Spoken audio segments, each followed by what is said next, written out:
ఐఏఎస్లు ఐపీఎస్లు వాళ్ళల్లోకి రాజకీయాల్ని చొప్పించకూడదు. చొప్పిస్తే చాలా ప్రమాదకరం.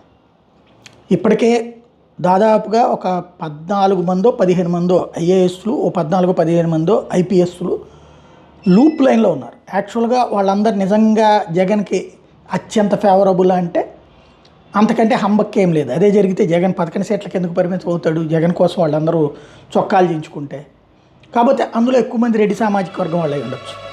ఇప్పుడు తెలుగుదేశం పార్టీకి వీర విధేయులుగా పేరున్నటువంటి అధికారులని జగన్మోహన్ రెడ్డి కీలకమైన పోస్టులు కూడా ఇచ్చాడు. ఆ 4-5 ఈ కూడా ఇచ్చాడు. ఇక్కడ మన హయాంలో కూడా పోస్ట్ ఇచ్చి సక్రమంగా చేశాడా లేదా అన్న దాని మీద ఉండాలి. చంద్రబాబు గారు ఒకప్పుడు ఆ విధమైనటువంటి సిస్టమ్ని మెయింటైన్ చేసేవాడు.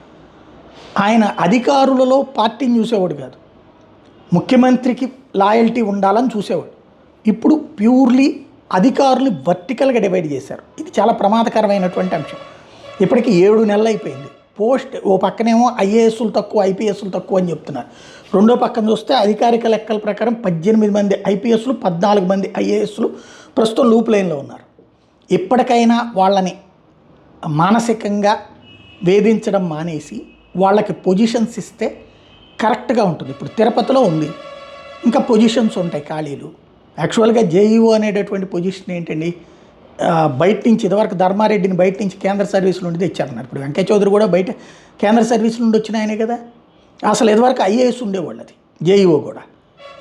ఇక్కడ ఐఏఎస్లకు ఉండే అనుభవం వేరు, వీళ్ళకు ఉండేటటువంటి అనుభవం వేరు. ఈ కొన్ని అవగాహన తెలియనిదా అంటే తెలియనంత అమాయకుడు కాదు.